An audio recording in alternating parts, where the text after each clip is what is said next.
Announcement sa lahat ng mga kamaestro. Ngayong Disyembre 24 ng gabi, magpapa-raffle ako ng 10 brand new phone live po yan, simple lang ang gagawin. Mag-subscribe at mag-comment ng magandang araw kamaestro. Simulan na natin ang kwento. Tumakbo ka na, Banoy. Hindi ka titigilan ng mga aswang hanggat nandito ka sa bayang ito. Napatay mo ang supremo nila. Siguradong hindi sila susuko sa pagpatay sa'yo. Ang mabuti pa, pumunta ka muna sa bayan ng kaibigan ko. Hanapin mo si Tales. Sabihin mong kaibigan kita.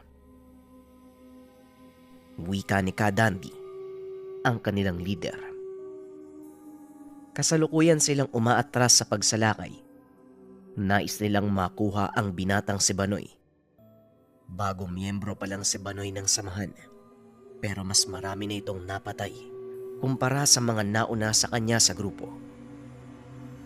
Hindi sinasadya siya ang nakapatay sa pinuno ng aswang sa probinsya, kaya naging punterya ang binata ng mga galamay nito. Paano po kayo, Kadandi? Anong mangyayari sa inyo dito? Kailangan nyo ng tulong ko. Sasama ako sa laban. Ayoko maging duwag. Tugon ni Banoy. Nagmamatigas ito. Hindi niya matitiis na iwanan sa ganong sitwasyon ang mga kasamahan. Hindi sa lahat ng oras kaduwagan ng pag-atras sa laban. Kailangan mong magpalakas at maging mas matalino para sa susunod na laban. Hindi ka na nila matutunton. Kami na ang bahala dito. Susundan ng mga aswang ang amoy mo. Siguradong hahanapin ka nila. Magiging ligtas din ang samahan sa gagawin mo. Giit ni Kadandi. Wala nang nagawa pa si Banoy kung hindi sumunod sa pinuno. Kung mas magiging ligtas ang samahan sa gagawin niyang paglayo, buong puso niyang gagawin ang inuutos ni Kadandi. Gamit ang kabayo, pumuslit si Banoy mula sa masukal na kakawayan kung saan naroon ang kuta. Susundan pa sana siya ng ilang aswang, subalit kagad itong naharangan ng mga kasamahan sa pangunguna ni Kadandi. Narating ni Banoy ang pantalan. Nabigyan siya ng kaperasong mapa. Ito ang magsisilbi niyang gabay sa daanan. Tumuloy na si Banoy papunta sa karatig bayang tawid dagat. Eto na yata ang sinasabi ni Kadandi na kinalakihan niyang bayan. Napakapayapa. Sana naman hindi na umasundan ng mga aswang dito.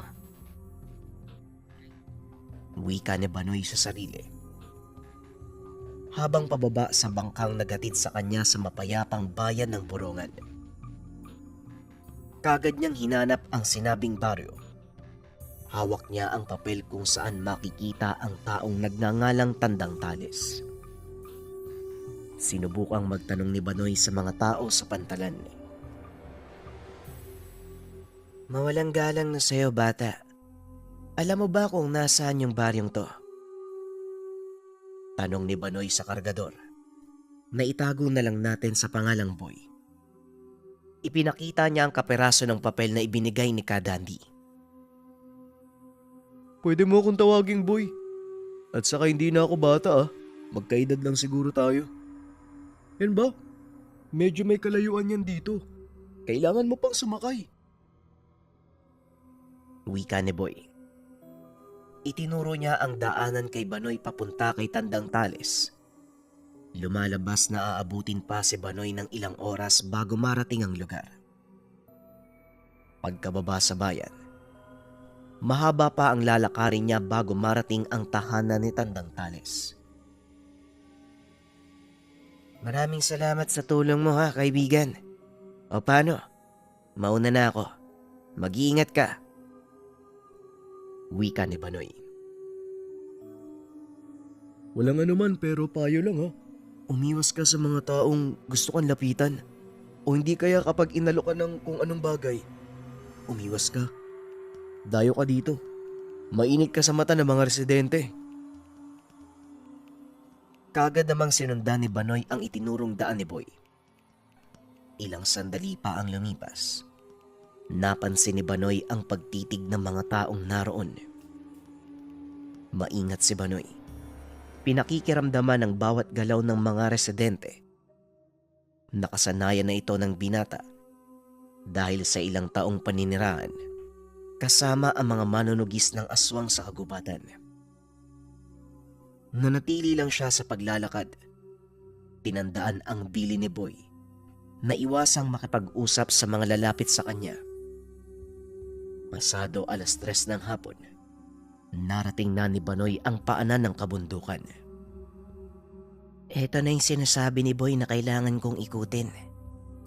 Kung tama ako, dapat makikita ko na dito yung baryo sa kabila. Wika ni Banoy. Subalit imbis na ikutin ang burol, inakyat niya ito. Sa isip niya mas mapapabilis ang lalakbayin kung doon siya dadaan. Meron naman palang mas mabilis na daan eh. Gusto pa akong paikutin ni Boy. Sa lawak nito, baka madaling araw na ako makarating dun sa lugar. Wika ni Banoy sa sarili. Hindi na nag-aksaya pa ng oras si Banoy. Hindi niya na inisip pa ang rutang itinuro. Sa daanan, may nakita siyang mag-asawa sa daanan. Nakaupo lang ito sa mismong dadaanan. Naisip ni Banoy na baka nagpapahinga lang ang mga ito. Magandang hapon po sa inyo. Makikiraan lang po. Wika ni Banoy. Nakatitig lang sa kanya ang mag-asawa. Magandang hapon din, iha. Mukhang bago ka lang sa lugar. Saan ba ang punta mo? Wika ng Ale habang nakatitig sa kanya. Mukhang naligaw ka ng daan, iha. Delikado dito, kaya walang nagagawi. Wika ng matandang lalaki. Nagmamadali na po ako para makarating sa kabilang baryo. Banoy nga po pala ang pangalan ko. Pamangkin po ako ni Tandang Tales. Kakarating ko lang po dito eh. Hindi po ako pamilyar sa daanan. Tugon ni Banoy.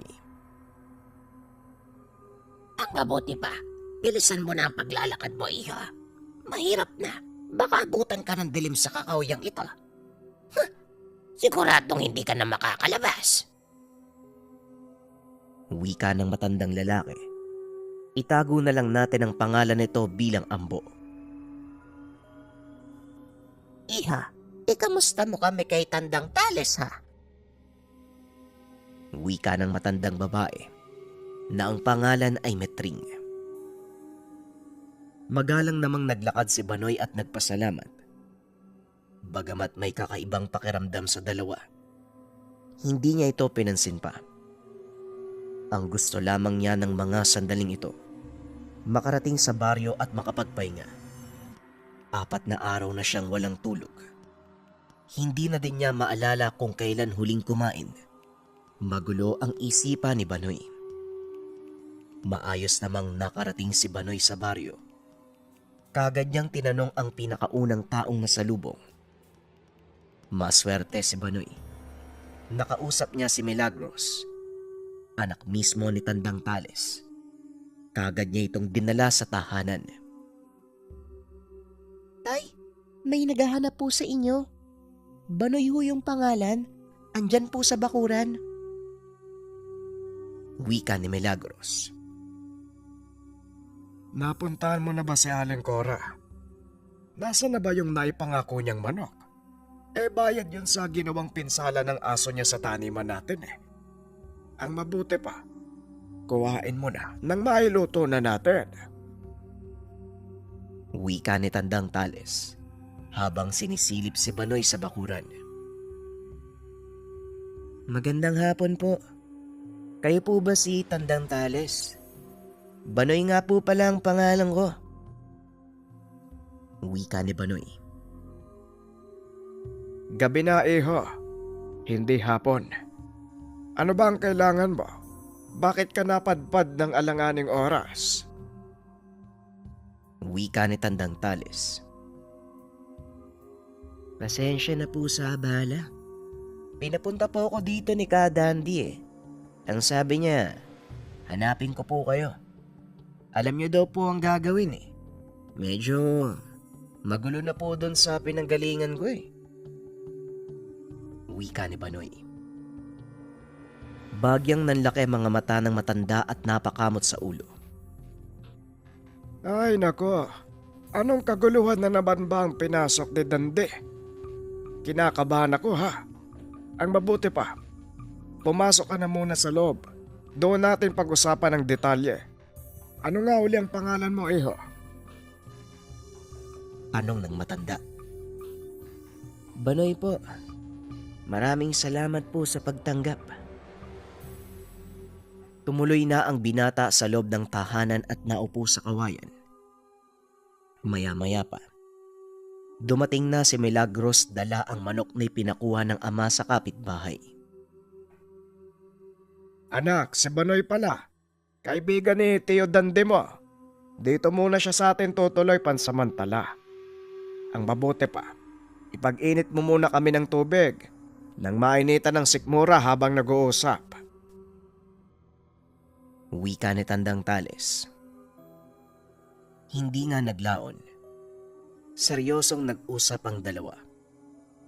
Totoong kamag-anak pala ni Ka Dandy si Tandang Tales.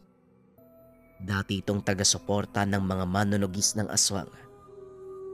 Dahan-dahang pinaliwanag ni Banoy ang mga pangyayari, pati na rin ang dahilan kung bakit siya naroon sa lugar. Hindi ko din po alam kung bakit ako pinapunta ni Ka Dandy. Sinusunod ko lang po yung utos niya. Marunong po ako sa pagsasaka o hindi kaya sa mga gawaing kailangan ng lakas. Maaasahan niyo po ako. Kapalit ng paninirahan ko dito. Wika ni Banoy. Ayaw niyang maging pabigat sa tahanan ng matanda. Ganun ba? Mukhang maaasahan kita sa taniman. Huwag kang mag-alala. May trabaho ako para sa'yo. Tugon ni Tandang Tales. Maya-maya pa dumating si Milagros dala ang kape.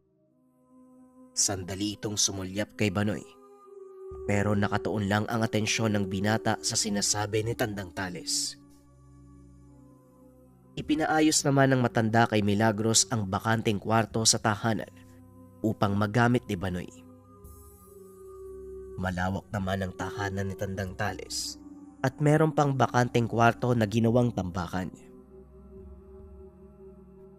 Habang nandito ka sa lugar, magpakilala ka na lang bilang pamangkin ko.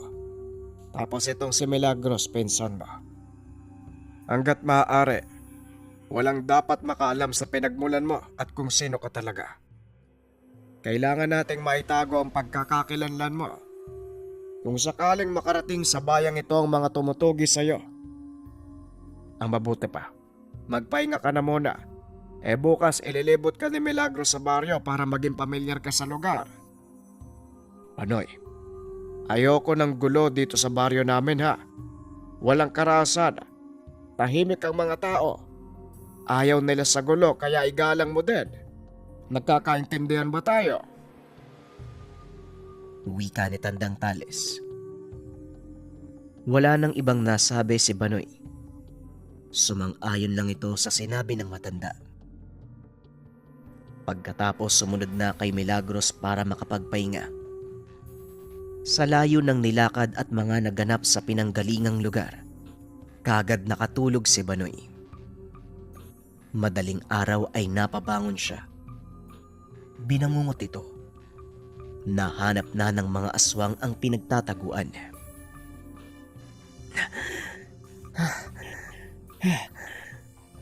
Buti na lang. Akala ko nandito sila eh. Banoy, kumalma ka. Kalma lang. Wika ni Banoy sa sarili at bumalik na sa pagtulog. Pagsapit ng umaga, amoy na sa buong kabayan ang masarap na kape at ang pritong tuyo. Kaya napabangon si Banoy. Mabuti naman at gising ka na, Banoy. Halika, saluan mo ako dito sa agahan natin. Milagros, halika na rin at baka lumamig pa ang pagkain. Wika ni Tandang Tales. Binigyan ni Milagros ng kape ang binata bago naupo sa mesa. Ang sarap po talaga ng kape nyo dito, no? Tandang Tales, mag-uumpisa na ako magtrabaho ngayong araw? Tanong ni Banoy. Nasasabik na siyang puntahan ang tanimang sinasabi ng matanda. Pero ang sagot nito, hindi pa tama ang oras. Masyado pang maaga, iho. Hindi pagtatanim ang magiging trabaho mo. Ikaw ang magsisilbing bantay sa taniman sa araw ng anihada. Hindi may iwasan na dadaanan tayo ng mga tulisan tuwing sasapit ang araw ng anihada. Sinasalanta nila ang baryo kapag hindi sila natutuwa sa nakukuhang ani. Ang trabaho mo, itaboy silang lahat sa taniman. Wika ni Tandang Tales. Napatitig si Banoy sa matanda. Ang buong akala niya sobrang payapa na ng baryong iyon. Napangiti na lang si Banoy. Wala pong problema. Sabihin niyo lang po kapag oras na, nang makapaghanda din ako. Ilang tulisan po ba ang pinag-uusapan natin? Tanong ni Banoy. Kalmado namang sumagot ang matanda na 5. Dahil sa narinig na gulat ang binata. 5 lang ang bilang, pero hirap ang buong baryo. Napaisip si Banoy kung anong uri ng mga sandata ang dala ng mga tulisan at bakit takot sa 5 tao ang buong baryo. 5 lang po. Ano po bang klaseng armas ang dala nila? Tanong ni Banoy. Mga pangil, kakaibang bilis at kulam. Mga aswang ang tulisang makakarap mo, Banoy. At meron silang lahing mangkukulam. Hindi pa namin matukoy kung ano ang totoong pagkataon nila eh. Pero 5 taon na mula nung una silang manalasa sa baryo.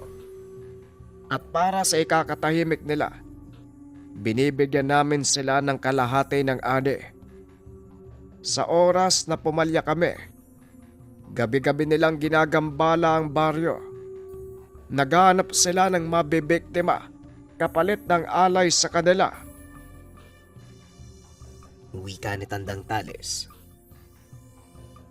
Sinara ni Banoy ang kamao. Nagpantig ang tenga niya sa mga narinig. Sa lalong madaling panahon, nais niyang masupil kagad ang mga gahamang aswang na naghahasik ng takot sa maliit na baryo.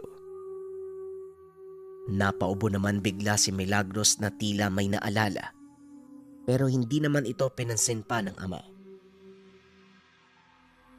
Matapos mag-agahan, sinamahan ni Milagros si Banoy sa paglilibot sa bayan.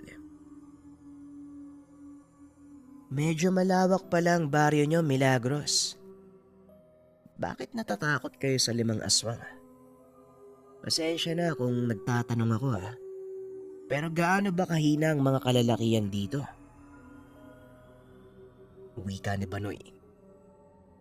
Nasanay ang binata na napapaligiran ng matatapang at palaban na tao. Kaya hindi siya lubos makapaniwala na sa laki ng baryong iyon, hindi nila kayang supilin ang iilang aswang. Naiintindihan kita. Pero kasi hindi naman pinanganak yung mga tao dito para lumaban Karamihan sa kanila, namulat sa pagsasaka lang ang alam. At isa pa, talagang malakas sa tuso mga aswang na tulisan. Inuuna nilang punteriya ng mga mahihina Hindi doon nagtatapos ang kalupitan nila. Pati na din yung mga magsasakang hindi nagbibigay. Talagang merong kinilalagyan Pagpapaliwanag ni Milagros.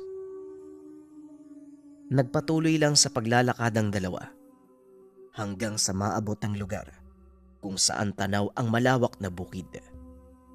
Nakarap ito sa burol na dinaanan ni Banoy nung bagong dating pa lang sa baryo. Nakikita mo ba yung burol na yan? Diyan galing yung mga aswang tuwing sasalakay sa magsasaka. Natatakpan ng burol ang liwanag kada alas 5 ng hapon eh. Ayon pa sa kwento ng mga taga-baryo, madalas manalasa ang mga aswang sa kanila at ang bibiktima ng mga tao. Dito sa aming bihira eh. Halos walang nabibiktima. Basta nagbibigay lang kami. Wika ni Milagros. Mukhang matalino ang mga aswang dito ah. Hindi nila kayo ginagalaw dahil napapakinabangan kayo. Maswerte kayo. Pero walang makakapagsabi kung hanggang kailan sila ganyan. Ang mga aswang hindi dapat pagkatiwalaan. Hayok sila sa laman ng tao at tayong pangunahing pagkain nila. Baka dumating sa punto, yung mga taga-baryo na ang anihin nila. Kaya pala pinaikot ako ni Boy ah. Alam niyang may banta ng aswang sa burol na yan. Teka Milagros, wala ka bang napapansin na kay nahinala sa baryo niyo? Kagaya ng mga hindi pamilyar na tao o hindi kaya mga biglang sumusulpot kapag malapit ng anihan sa taniman? Tanong ni Banoy. Sasagot pa sana si Milagros. Pero bigla na lang may nagsalita sa likuran ni Banoy. Tignan mo nga naman. Dito pala kita makikita, aking Milagros. Galing ako sa bahay niyo eh. Ang sabi ng tatay mo, namasyal ka kasama ng pinsan mo. Yan ba yun? Tanong ng lalaki na nagngangalang Gregor. Malaki ang pangangatawan nito. Magandang araw sa'yo, Gregor. Ito pala si Banoy o pinsan ko. Mula pa yan sa kabilang bayan eh. Nagbabakasyon lang siya dito. Wika ng dalaga. Magandang araw, Gaston. Anong kailangan mo sa sa pinsan ko? Tanong ni Banoy. Tila alerto siya sa presensya ng lalaki. Wala naman. Dinaanan ko lang ang magiging kasintahan ko. Matagal na din kaming hindi nagkikita eh. Matikas ka, Banoy ha? Hindi katulad ng mga magsasaka dito na lalamya-lamya. Sabihin mo nga, ano bang trabaho mo? Bakit naisipan mong magbakasyon dito? Tanong ni Gregor. Mabuti na lang mabilis mag-isip si Milagros. Kagad nitong binago ang usapan. Ang mabuti pa siguro, magkape na lang muna tayo sa bahay. Banoy, tara na?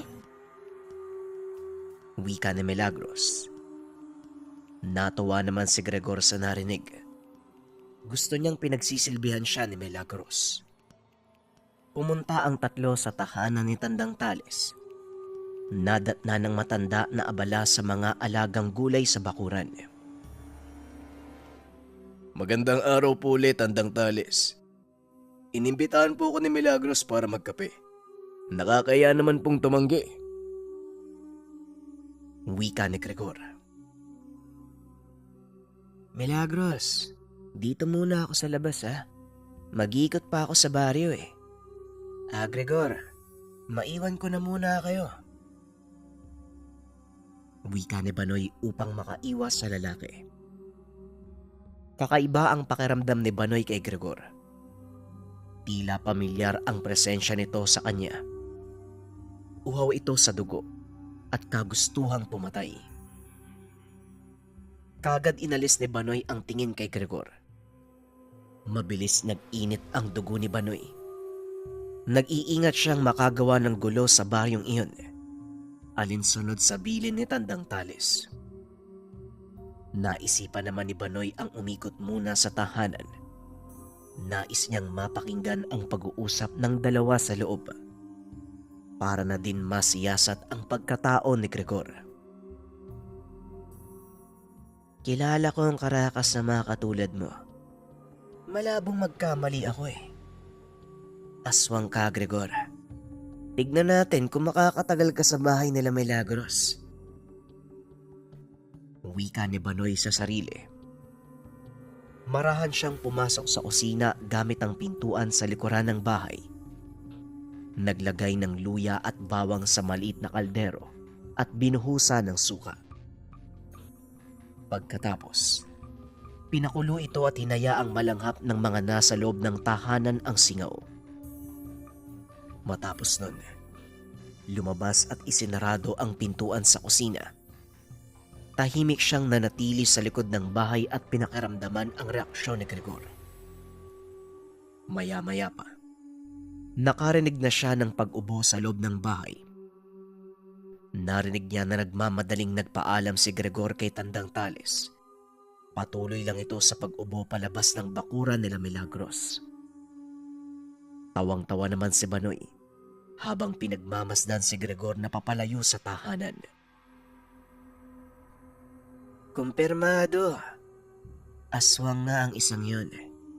Mukhang alam ko na kung paano nila nalalaman ang mga kaganapan. Pati na rin ang pagkakakilanlan ng mga tao. May nagmamanman mula sa loob. Wika ni Banoy. Marami itong naglakad papasok ng bahay. O Banoy, andyan ka pala? Akala ko maglilibot ka sa baryo. Tanong ni Milagros. Sana. Pero naisipan ko na lang na antayin kang matapos sa bisita mo. Bakit pala ang bilis namang umalis ng maliligaw mo, Milagros? Tanong ni Banoy habang pinipigilang matawa sa nangyari. Baka nadudumi kaya nagmamadaling umalis. Pero mas mabuti nga yun eh. Hindi maganda ang pakiramdam ko kapag nandyan yung lalaking yun. Napakayabang, arogante. Wika ni Tandang Tales. Muling niyaya ni Milagros si Banoy para ipagpatuloy ang paglilibot. Makalipas ang 2 araw. Banoy, ang mabuti pa. Pumunta muna tayo sandali sa taniman. Ipapakita ko sa iyo ang madalas daanan ng mga aswang. Baka sakaling makatulong sa paghahanda mo sa paparating na anihan. Wika ni Tandang Tales. Ayos po yan, Mang Tales. Halina po kayo nang matignan ko yung lugar ng mas maaga. Wika ni Banoy. Milagros, maganda ka nang makakain ha. Tanghali na kami makakabalik. Wika ni Tandang Tales. May kalayuan din pala itong pana ng burol mula sa taniman. Kung sa malayo po kasi titignan, mukhang magkakatabi lang sila. Wika ni Banoy. Dito namin madalas nakikita ang mga aswang. Hindi namin sigurado kung sa taas ng burol sila mismo nakatira. O hindi kaya naman, daanan lang nila ito para makapagtago. Ganun pa man, ilan sa mga kabaryo ko nakita namin kinakaladkad ng mga salot na aswang. Papunta sila mismo dyan sa burol. Wika ni Tandang Tales. Papasok na sana sa bukana ng burol si Banoy. Pero nang kapain niya ang sariling patalim at ang mutya ng pangil ng buhaya, napagtanto niya na naiwan niya ito sa higaan. Tandang Tales, may nakalimutan lang ako. Kung pwede po sana, dito lang po muna kayo. Babalik din po ako kagad. Wika ni Banoy sa matanda. Nanooy kausap ang ilang magsasaka sa taniman. Mabilis na kumilos si Banoy. Tinakbo niya ang kahabaan ng pilapil para marating kagad ang taniman ng matanda. Pero sa bakuran pa lang, nadidinig niya ang iyak ni Milagros. Aba, iho.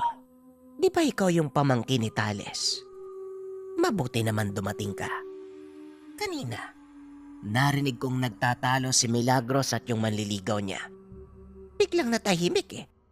Mabuti papakitignan mo naman sa loob. Wika ni Aling Cora.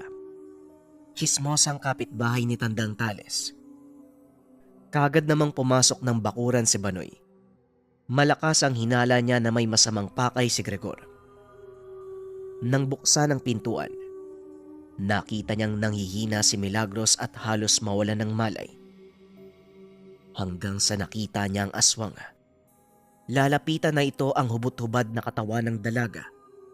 Mabuti na lang umabot si Banoy.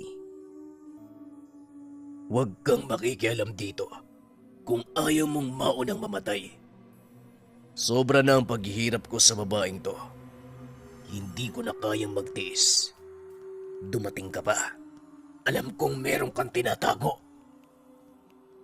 Wika ni Gregor sa anyong aswang.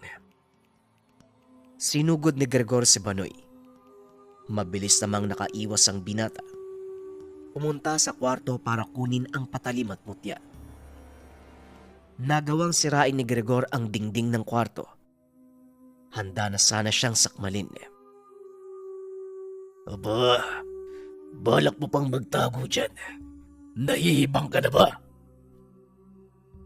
Wika ni Gregor. Mabilis man ang kilos nito, pero mas mabilis ang patalim ni Banoy. Nahiwa niya ang pisngi at nasaksak ang tagiliran ni Gregor. Ikaw naman masyado ka mabagal eh. Napakapurol ng pangil mo para masaktan ako. Galingan mo naman. Baka mapaiya ka sa harapan ni Milagros. Wika ni Banoy at mas lalo itong nagalit. Buong lakas na sumugod si Gregor. Pinuntiryang makagat ang leeg ni Banoy. Sinabi ko kanina, Gregor, masyado ka pang mabagal.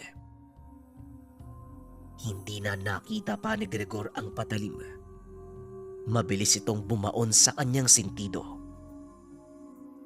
Ang labis na galit mismo ang ginawa ni Banoy para guluhin ang utak ng aswang. Nangingisay pa ito at bumagsak sa sahig. Milagros, makakatayo ka ba? Tanong ni Banoy. Kagad niyang inihagis ang damit sa dalaga.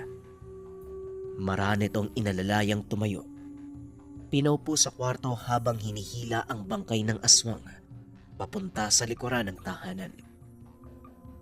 Ilang sandali pa, dumating na si Tandang Tales. Nagtataka ito kung bakit hindi pa bumalik si Banoy. Nataranta ang matanda nang makitang sira ang loob ng tahanan. Umiyak naman sa kwarto ang anak. Ang buong akala ni Tandang Tales, si Banoy ang may sala. Hinanap niya kagad ang itak. Nagulat siya nang makita si Banoy sa likuran. Habang naghuhukay, naroon din ang bangkay ng aswang. Banoy, anong nangyari dito? Aswang ba yan? Tanong ni Tandang Tales. Yan po ang manliligaw ni Milagros. Nadatnan kong gusto pa yatang pagsamantalahan ng anak niyo. Mabuti na lang po naabutan ko pa. Kaso lumaban po si Gregor, kaya hindi ko na napigilan ang sarili ko. Ang mabuti pa ho, pakitignan na lang si Milagros. Ako na po ang bahala dito. Wika ng binata. Inilagay ni Banoy sa malalim na hukay ang bangkay ng aswang. Matapos tinambakan ito ng mga tuyong damo, kahoy, sinindihan ng apoy. Sa ganitong paraan, hindi na gaanong kakalat ang usok at amoy ng nasusunog na bangkay. Matapos masiguradong tupok na ang katawan, saka pa lamang niya tinabunan ng lupa. Ilang orasyon din ang ginamit ni Banoy upang matago ang proseso at mas mapadali ito. Tandang Tales, mukhang sa susunod na mga araw, magkakaroon na po tayo ng mga bisita. Kung may ibang kamag-anak kayo na malapit dito, mas mabuti pong doon muna kayo tumuloy. Siguradong hahanapin ito ng 4 na kasamahan niyang aswang. Ako na po ang bahala sa kanila. Mas mapapadali po ang pagtugis ko kung sila mismo ang lalapit sa akin. Wika ni Banoy. Dahil sa mga narinig, napaisip si Tandang Tales. Makikita pa rin ang takot sa mukha ni Milagros. Hindi ito makausap ng maayos. Kinagabihan, nakarinig sila ng mga pagaspas ng pakpak na tila naglilibot sa baryo. Bandang 11:00 ng gabi, nang may dumaan na malakas na bugso ng hangin. Mukhang aligagana mga aswang, Mantales. Kanina pa sila hindi matahimik eh. Bukas, ipapakita ko sa inyo ang anyong tao na mga tinatawag niyong tulisan. Wika ni Banoy. Naghanda na ang binata. Pinakain niya ng buhay na salita ang mutya ng pangil ng buhaya. Kinargahan ng orasyon ang kalis na gawa sa pilak. Alam niyang sa susunod na paglubog ng araw, mangyayari na ang kaganapan. Banoy, anong mangyayari sa atin? Paano kapag nalaman nilang ikaw yung pumatay kay Gregor? Umalis na lang tayo dito sa baryo. Lumayo na lang tayo.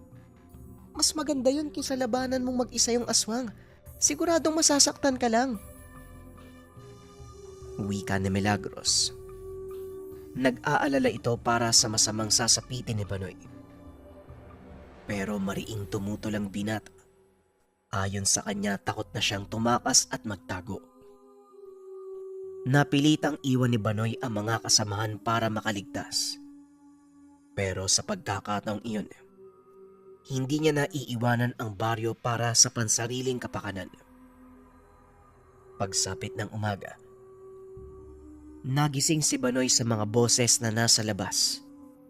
Pamilyar sa kanya ang tinig ng matandang lalaki. Magandang umaga sa iyo, Tandang Tales. Matagal na tayong hindi nakikita. Kumusta naman ang bukirin at kabuhayan niya? Tanong ng lalaki na si Mang Ambo, asawa ng nakasalubong ni Banoy sa burol. Magandang araw naman sa'yo, Ambo. Napasyal yata kayo ng pamilya mo. Ano bang sadya niyo sa akin? Tanong ni Tandang Tales. Hindi na kami magpapaligoy-ligoy pa, Tales. Alam naming nagawi dito ang bunso naming anak na si Gregor. Ilang araw na siyang hindi nakakauwi sa bahay. Baka naman may kinalaman kayo sa pagkawala niya. Wika ni Aling Metring. Masama ang titig nito sa matanda. Nakita ko nung isang araw dyan si Gregor. Bumisita kila Tales. Nagtalo pa sila ni Milagros. Mabuti na lang dumating yung pamangkin ni Tales. Pagkatapos na, hindi ko na napansin kung saan pumunta. Sabat ni Aling Cora. Natawa si Banoy. Nasa loob ito ng tahanan at nakikinig. Naisip niyang pinabilis lang ni Aling Cora ang pagkulo ng dugo ng mga aswang. Ang mabuti pa umalis na kayo. Wala akong nalalaman sa mga sinasabi ni Cora. Wala dito ang anak niyo. Wika ni Tandang Tales. Ganun ba? Magkikita tayo muli, Tales. Hindi kita mapapatawad. Sa oras na malaman kong may kinalaman ka sa pagkawala ng bunso kong anak. Wika ni Aling Metring. Napansin pa ni Mang Tales. Nanlilisik at namumula ang mga mata nito. Habang naglalakad papalayo ang mag-asawa kasama ang isa pang anak. Hindi mo alam ang ginawa mo, Cora. Sana, kung wala kang magandang sasabihin, itiko mo ang bibig mo. Ipagdasal mo na hindi ka madamay sa galit ng mga aswang. Wika ni Tandang Tales. Matapos ay naglakad na ito papasok ng bahay. Ngayon, kilala nyo na ang mga aswang na matagal nang nananakot sa baryo nyo. Kaso kulang sila ng isa. Nasaan kaya yung pang-apat na aswang? Wika ni Banoy. Pinaghanda na ni Banoy ang mag-ama. Doon muna sila mananatili sa pinsan ni Tandang Tales na hindi naman kalayuan sa lugar. Doon muna sila magpapalipas ng gabi habang naiwan namang mag-isa sa tahanan si Banoy. Naghihintay lang sa pagsapit ng dilim at pagdalaw ng mga nilalang. 10:00 nang makarinig si Banoy ng mga pag-alulong sa direksyon ng burol. Ilang minuto lang ang nakalipas. Nasa bakura na ng tahanan ang mga yabag. Ramdam ni Banoy ang 2 aswang na nasa itaas ng bubungan. Natitiyak kong kayo ang may sala, Tales. Buhay ang kinuha nyo. Buhay din ang sisingilin namin. Wika ni Aling Metring. Nagulat ang matanda. Naroon na at nakaabang si Banoy sa kanya. Mula sa dibdib, tumago sa katawan ni Metring ang matulis na kawayan. Inilagay pa ng binata ang dulo ng talim nito sa apoy para mas lalong malaki ang pinsala. Magandang gabi sa inyo. Hoy Manong, nagkita ulit tayo. Wika ni Banoy. Mabilis itong umakyat sa bubong para tapusin si Aling Metring. Dahil sa gulat, napalundag si Mang Ambo sa harapan ng bahay habang pinagmamasdan si Banoy na pinapatay ang asawa. Akmang papalis na sana si Mang Ambo upang tumakas. Talagang kakaiba kayo mga aswang, no? Iiwan mo ang asawa mo para iligtas ang buhay mo. Wika ni Banoy. Matapos mapatay si Aling Metring, pinagulong niya ito pababa ng bubong. Hindi matatapos ang gabing ito na hindi kita napapatay. Anong karapatan mo para patayin ang bunso at asawa ko? Wika ni Ambo. Anong karapatan niyo para kikila ng mga magsasakang kumakayod ng patas para sa sarili niyong interes? Ay nako. Tapos, mapagsamantala sa babae ang anak niyo. Bagay lang sa kanya ang kamatayan. Tugon ni Banoy. Umangil si Mang Ambo. Nakita ni Banoy ang pagbabagong anyo nito. Doble ang anyo ni Mang Ambo kumpara kay Gregor. Hindi hamak na mas malakas ang matanda. Sa isang iglap, nasa ere na si Ambo at papasugod na kay Banoy. Sa likod naman ng binata, naroon ang anak nitong si Consuelo. Isa pang babaeng aswang na may mahabang kuko at manipis na katawan. Papasugod na ang 2 aswang kay Banoy mula sa magkabilaan. Nagulat ang mga ito dahil biglang tumalon si Banoy pababa ng bubong. Kaya kagad silang naiwasan. Masyadong mabagal yung kilos nyo. Halika kayo dito sa baba nang masubukan natin yung lakas nyo. Wika ni Banoy. Sa puntong iyon, nakaabang na ang pilak na kalis ni Banoy. Sa oras na sumugod ang sinuman sa 2 aswang, hindi siya magdadalawang isip na ibaon ang kalis. Muling sumugod ang 2 aswang. At dahil sa bilis ni Banoy, nagtamo ng sugat sa tiyan si Ambo, habang may mahabang hiwa ng kalis sa likuran si Consuelo. Kaya pala nung una kitang nakita, naramdaman ko na merong kakaiba sa'yo. Magaling kang magtago ng sabulak.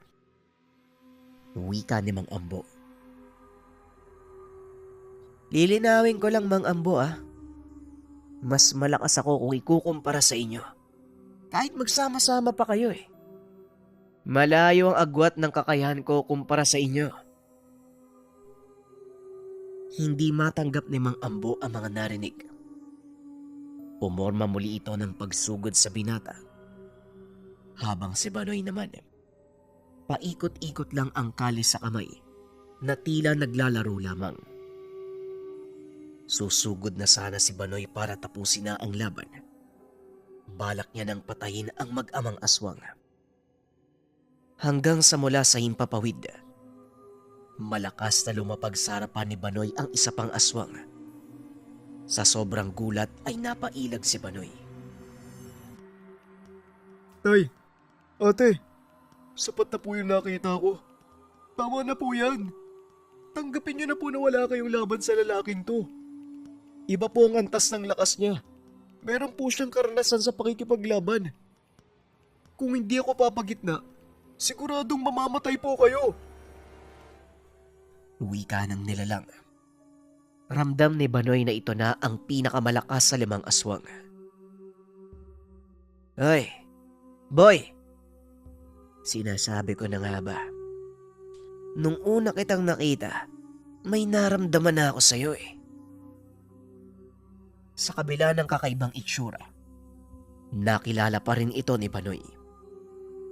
Ang lalaking kargador sa pantalan, ang taong nagturo ng direksyon at nagbilin na iwasan niya ang burol. Hindi ko inaasahan na sa ganitong sitwasyon tayo muli magkikita, kaibigan. Wala akong balak na labanan ka. Alam kong diyado ko sa lakas at kakayahan mo. Kung pwede sana, hayaan mo na kaming lumayo sa lugar na to. Sapat na ang 2 buhay na kinuha mo mula sa pamilya ko. Wika ni Boy. Nandito ako para umiwas sa gulo at mamuhay ng tahimik. Hindi ko gusto ang mga nangyari. Pangahawakan ko ang mga salitang binitiwan mo, Boy. Sige na, dalin mo na ang tatay at kapatid mo. Pati na din tong nanay mo. Pasensya na. Wala na yung bangkay ng bunso nyo eh.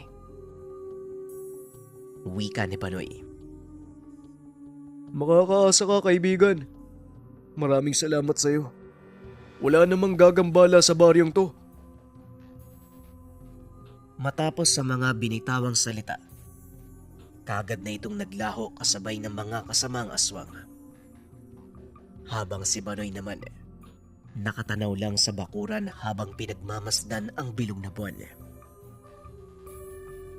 Ay, mabuti na lang umurong yung mga yun ah.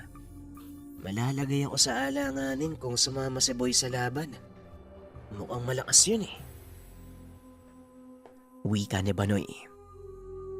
Alam niyang hindi ordinaryong aswang si Boy. Pero nagpapasalamat siya na mas matino itong mag-isip kumpara sa mga kasamahan. Nagpaabot na ng umaga si Banoy sa labas. Inabangan ang pagbabalik ng mag-ama. Magandang umaga, Milagros, Tandang Tales. Pasensya na po kayo ha. Medyo marami tayong kailangang ayusin sa bahay nyo. Pero makakaasa po kayo. Magiging payapa na ang baryo. Wala nang aswang na manggagambala. Wika ni Banoy. Taus-puso namang nagpasalamat ang mag-ama. Nagpasya na lang si Banoy na ipagpatuloy ang pananatili sa baryo. Kalimutan na muna pansamantala ang pagiging isang manunugis. Lumipas pa ang ilang buwang paninirahan sa lugar. Nakatanggap ng mensahe mula kay Kadandi. Ang sabi nito, tumigil na sa pag-atake sa kanila ang mga aswang. Masaya si Banoy sa nalaman. Hindi na siya umalis sa lugar. Niyakap niya ang buhay ng simpleng magsasaka. Kasama si Tandang Tales at ang nobyang si Milagros.